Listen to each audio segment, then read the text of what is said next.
国家统计局发布了一个新的指标，名字老长了，叫做社会消费商品和服务零售总额。名字听着特别统计学，但是大家不要被它吓唬住，我们只要抓住一句话就够了。过去呢，咱们主要看的是中国人买了多少东西，但是从现在开始，我们要连着一起看中国人买了多少服务。就这么一个变化，背后藏着的其实是整个中国的消费结构正在悄悄地换挡。而这个变化呢，跟你我每一个普通人的生活体感都有关系。我知道啊，你心里可能有一个疑问，明明感觉现在大家都在拼命省钱呀，怎么这个数据还说消费在增长呢？我明明看到大家已经不买房、不换车、不装修了，怎么还冒出来一个服务消费增长了5.4%呢？这就是今天这期节目呢，我最想给大家讲明白的事儿。不是说你不消费了，而是说中国的消费正在换了一个算法。咱们先说说这个新的指标到底是啥意思。中国以前大家最熟悉的那个指标呢，叫做社会消费品零售总额，它统计的主要是实物商品，比如说我们去超市买米、面、油，去商场买衣服，在网上下单买手机、买家电、买汽车，这些呢都算是商品消费。但是问题是，今天的消费呢，早就不是买东西那么简单了。我们出去吃顿饭是消费，去旅个游也是消费，买张演唱会门票也是消费，看电影、报个健身课、住个酒店、打个车、点个外卖、充个会员、做体检、上培训班，这些呢都是消费。只不过他们买的就不是实物的商品了，而是服务。所以这回咱们发布的这个新的指标啊，干的一件事儿就是把商品消费和服务消费放到一块儿看。他想回答的问题特别的朴素，就是中国人到底还花不花钱？不光是看大家买了多少东西，还是要看大家愿不愿意为了服务、体验、出行、文娱、健康、教育去掏钱。这件事儿为什么这么重要呢？因为如果我们只是盯着老的指标看，就会觉得消费挺虚的。但是我们看这次的数据，从1到5月，传统的社会消费零售品总额增长是1.4%，5月份单月呢，甚至还同比降了0.6%。这说明啊，实物商品的消费压力真的是不小，特别是大件的商品，房子、车子、家电、装修挂钩的，整体都比较弱。可是呢，如果我们把服务消费加进来，那新指标显现的就不一样了。从1到5月份，社会消费商品和服务零售总额增长了2.8%，其中呢，商品零售涨了1.2%，而服务零售涨了5.4%。你看，这就显示出了特别明显的分化。商品消费弱，服务消费很强。所以这个新闻给我们最重要的提示，不是说它多了一个统计的口径，而是它在告诉我们，中国的消费正在从旧时代迈向新时代。过去那个时代的消费啊，更像是在买资产、买耐用品、买大件商品，房子、装修、汽车、家电、手机、家具，这些商品的背后都藏着一个前提，就是我们相信我们未来的收入会更高，我们相信房价会一直涨，我们相信我们的工作会很稳定，今天借的钱未来我一定还得上。所以大家发现没有啊？过去很多消费表面上看是消费，骨子里其实是消费的信心，是对未来乐观的杠杆。但是现在呢，很多人的消费逻辑变了，大家可不一定愿意买房了，也不愿意换车了，很多人也不愿意花大价钱去装修房子了，更不愿意为了一个很遥远的未来去提前透支现在手里的现金。可是话说回来呢，人们总是还要生活的，我们总还是想放松，想要出门旅游，需要家人的陪伴，还需要那么一点情绪价值。于是呢，很多消费就开始往服务上转了。虽然我们不买房了，但是呢，咱们可能去外地旅游；虽然我们不换车了，但是我们也可能打车呀、租车呀、坐高铁呀。即便我们不买回来一大堆东西，但是我们还是可能会花钱想吃顿好的，做个按摩，上一节培训的课，或者给孩子报一个短期的训练营，甚至给自己充几个内容会员。这就是服务消费。它不是说我们不消费了，而是说消费从过去我们想拥有一些东西，变成了我们想体验一段时间。再讲的透一点，从买资产变成了买感受，从买未来变成了买当下。这才是这次新指标背后真正值得我们关注的地方。但是呢，说到这儿，我得给大家提个醒，服务消费增长不等于消费全面复苏。服务消费这边涨了5.4%，说明呢居民消费还是有韧性的，说明大家并不是彻底不花钱。但是我们也不能把这个指标理解成中国消费全面复苏向好的象征。为什么呢？因为服务消费和大件商品消费反映的是两种截然不同的信心。你愿意花300块钱吃顿饭，和你愿意花300万买套房，压根儿对经济来说呢不是一回事儿。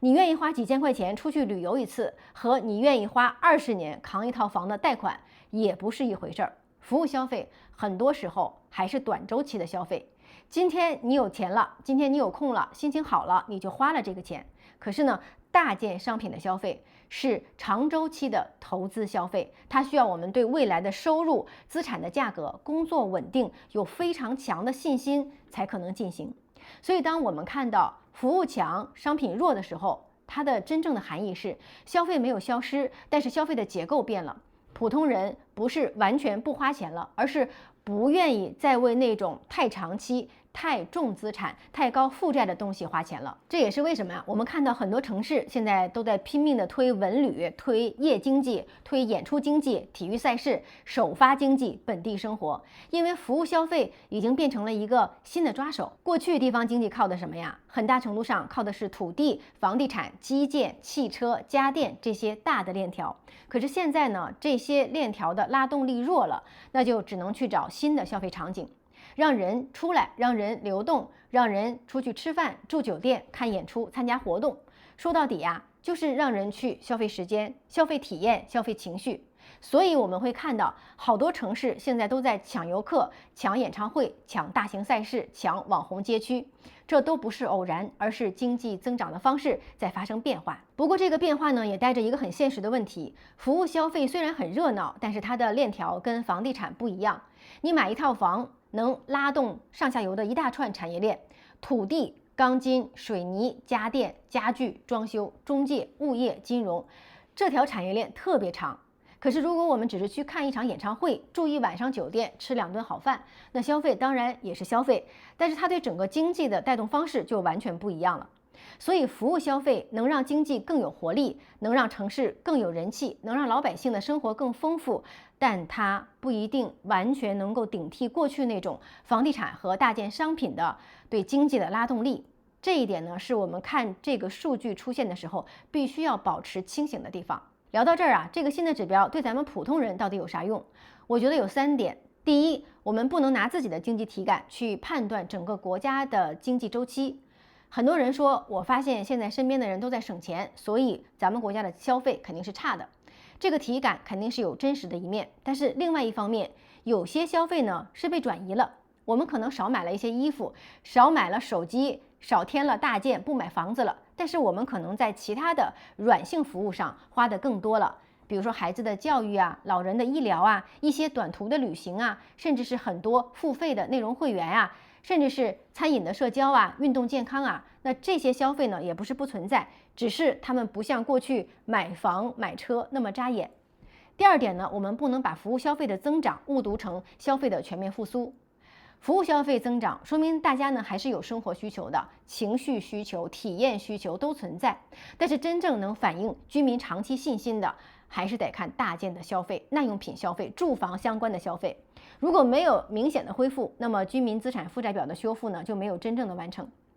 第三呢，如果你是做内容、做生意、做投资的，一定要重视服务化这个趋势。未来的消费机会可能不止在卖一个商品，而是在卖一个解决方案；不只是在卖一个东西，而是在卖一个场景；不只是在卖便宜，而是在卖信任、陪伴、效率、体验和情绪价值。像教育、健康、养老、文旅、旅游、本地生活、内容会员、知识服务，这些方向啊都会越来越重要。不过在这儿呢，也得给大家提个醒，不是所有做服务消费的公司都值得我们投资。服务行业最大的问题啊，就是很多公司看着热闹，但是不一定赚钱。人流量高也不一定代表他们的利润率高，收入增长得快也不代表他们的现金流就好。所以在投资上，我们千万不能简单的去想服务消费在涨，那我就干脆把消费股票全买了。